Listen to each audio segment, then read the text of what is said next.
Hi friends, operation Valentine ಇವಾಗೆ prime ಅಲ್ಲಿ ನೋಡಿದೆ. ವಿತ್ ಮಲ್ಟಿಪಲ್ ಲ್ಯಾಂಗ್ವೇಜ್ ಅಲ್ಲಿ ಸ್ಟ್ರೀಮ್ ಆಗ್ತಿದೆ. ನೀವು ಅಮೆಝಾನ್ ಪ್ರೈಮ್ ಅಲ್ಲಿ ಸ್ಟ್ರೀಮಿಂಗ್ ಆಗ್ತಿದೆ, ಹೋಗ್ಬಿಟ್ಟು ನೋಡಬಹುದು. ಫ್ಯಾಮಿಲಿ ಜೊತೆ ನೋಡಬಹುದು ಅಂದ್ರೆ ನೋಡಬಹುದು. ಅಲ್ಲೊಂದು ಪಾಯಿಂಟ್ ಇದೆ, ಒಂದು ಕಿಸ್ ಸೀನ್ ಇದೆ. ಅದೊಂದು ಬಿಟ್ರೆ ಇನ್ನು ಮಿಕ್ಕಿದೆಲ್ಲ ನೀವು ನಿಮ್ ಫ್ಯಾಮಿಲಿ ಜೊತೆ ಆರಾಮಾಗಿ ಮೂವಿನ ನೋಡಬಹುದು.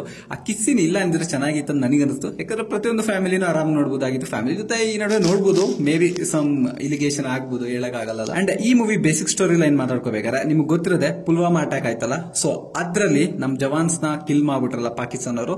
ಸೊ ಅವ್ರ ಮೇಲೆ ನಮ್ ಇಂಡಿಯನ್ ಏರ್ ಫೋರ್ಸ್ ಹೇಗೆ ರಿವೆಂಜ್ ತೀರ್ಸ್ಕೊಂತಂತ ಈ ಮೂವಿ ಪ್ಲಾಟ್ ಅಷ್ಟೇ, ಇನ್ನೇನಿಲ್ಲ. ಅಂದ್ರೆ ನಮ್ಮವರು ಹೆಂಗೆ ರಿವೆಂಜ್ ತೀರ್ಸ್ಕೊಂಡ್ರು ಆ ಪಾಕಿಸ್ತಾನ ಅವ್ರ ಮೇಲೆ ಅನ್ನೋದೇ ಪಾಯಿಂಟ್ ಅಷ್ಟೇ. ಅಂಡ್ ಈ ಮೂವಿನಲ್ಲಿ ನಂಗೆ ಪ್ಲಸ್ ಪಾಯಿಂಟ್ ಅನ್ಸಿದ್ದೇನೆಂದ್ರೆ ಹೀರೋ ಆಕ್ಟಿಂಗ್ ಚೆನ್ನಾಗಿದೆ, ಮತ್ತೆ ಎಲ್ಲರ ಆಕ್ಟಿಂಗು ಚೆನ್ನಾಗಿದೆ, ಮತ್ತೆ ಸಿನಿಮಾಟೋಗ್ರಫಿ ಚೆನ್ನಾಗಿದೆ, ಮತ್ತೆ ಲೈಟಿಂಗ್ ಆಗ್ಲಿ ಪ್ರತಿಯೊಂದು ನಂಗೆ ಲೈಕ್ ಮೂವಿ ಗ್ರೇಡಿಂಗ್ ಆಗ್ಲಿ ಪ್ರತಿಯೊಂದು ನಂಗೆ ಚೆನ್ನಾಗಿ ಇಷ್ಟ ಆಯ್ತು. ಸೂಪರ್ ಆಗಿದೆ ಅನಿಸ್ತು ನಂಗೆ. ಅಂಡ್ ನಂಗೆ ಈ ಮೂವಿನಲ್ಲಿ ಮೈನಸ್ ಪಾಯಿಂಟ್ ಅನ್ಸಿದ್ದೇನೆಂದ್ರೆ ಇದರಲ್ಲಿ ಗ್ರಾಫಿಕ್ಸ್ ಚೆನ್ನಾಗಿಲ್ಲ. ಅಂದ್ರೆ ಚೆನ್ನಾಗಿದೆ, ನೋಡ್ಬೋದು ನೀವು, ಆದ್ರೆ ನೀವು ಇಷ್ಟ ಬಿದ್ದು ನೋಡೋಷ್ಟು ಗ್ರಾಫಿಕ್ಸ್ ಈ ಮೂವಿನಲ್ಲಿ ಇಲ್ಲ. ಏನೋ ಆ ರಾಕೆಟ್ ಜೆಟ್ಗಳೆಲ್ಲ ಸುಮ್ನೆ ಹೋಗ್ತಿದಾವ ಅಷ್ಟೇ, ಹಂಗಿರುತ್ತೆ. ಅಷ್ಟೊಂದು ರಿಯಲಿಸ್ಟಿಕ್ ಆಗಿ ಒರಿಜಿನಲ್ ಆಗಿ ಅನ್ಸೋದಿಲ್ಲ. ಗ್ರಾಫಿಕ್ಸ್ ಒಂಚೂರು ಚೆನ್ನಾಗಿ ಮಾಡಿದ್ರೆ ಚೆನ್ನಾಗಿತ್ತಂತ ನನಗನ್ನಿಸ್ತು ಈ ಮೂವಿನಲ್ಲಿ. ಅದೊಂದೇ ಮೈನಸ್ ಪಾಯಿಂಟ್ ಅಷ್ಟೇ. ಈ ಮೂವಿ ಬಗ್ಗೆ ಒಂದ್ ಮಾತಲ್ಲಿ ಹೇಳ್ಬೇಕಂದ್ರೆ, ಪುಲ್ವಾಮಾ ಅಟ್ಯಾಕ್ ಆದ್ಮೇಲೆ ನಮ್ಮ ಇಂಡಿಯನ್ ಆರ್ಮಿ ಪಾಕಿಸ್ತಾನವ್ರ ಮೇಲೆ ಹೇಗೆ ರಿವೆಂಜ್ ತೀರ್ಸ್ಕೋತ ಅನ್ನೋದೇ ಮೈನ್ ಪಾಯಿಂಟ್ ಅಷ್ಟೇ, ಬಿಟ್ರೆ ಇನ್ನೇನಿಲ್ಲ.